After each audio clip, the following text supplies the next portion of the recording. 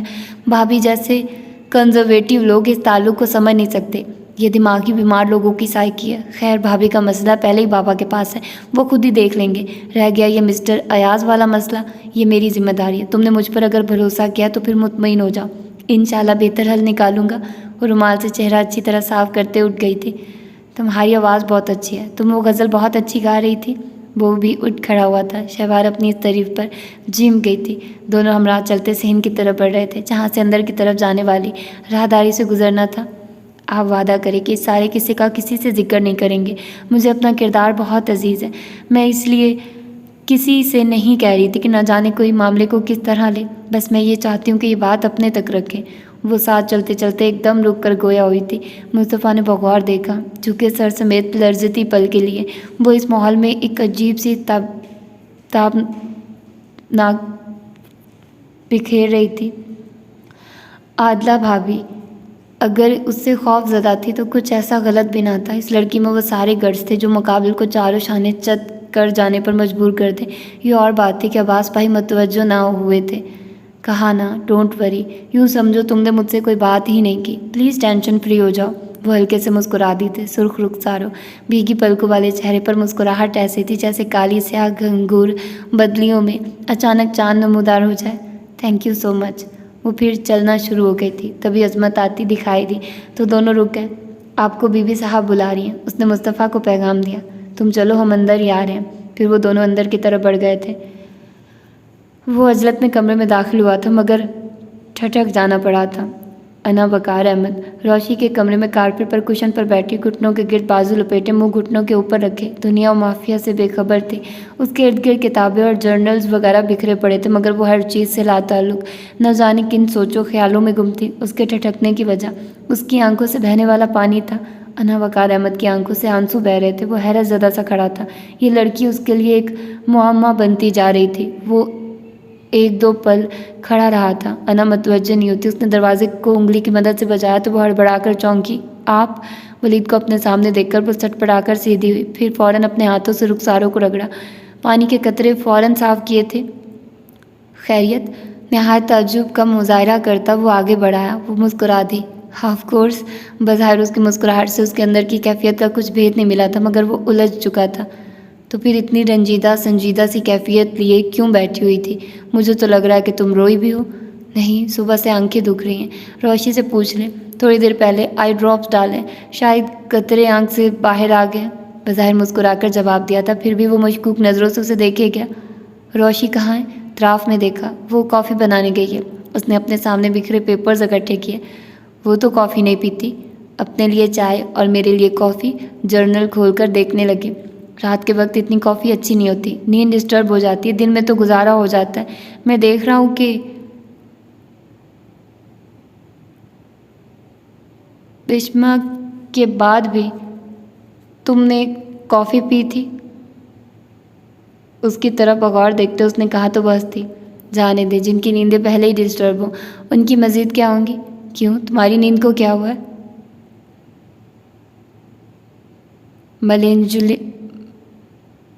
ملنجولیا ہونٹ دانتوں تل دبا کر وہ مسکرا دی تھی۔ یہ تو خاصی سیریس بات ہے، علاج کرواؤ اپنا۔ جو حکم جناب کا۔ انا، مجھے نہ جانے کیوں لگ رہا ہے کہ جیسے تم کچھ پریشان ہو، کوئی پرابلم ہے تو شیئر کرو۔ یہ رشتے ناتے کس لیے ہوتے ہیں؟ کل رات بھی تم لون میں تنہا بیٹھی، شاید کسی ایسی کیفیت میں مبتلا تھی، میرے پوچھنے پر ٹال گئی تھی۔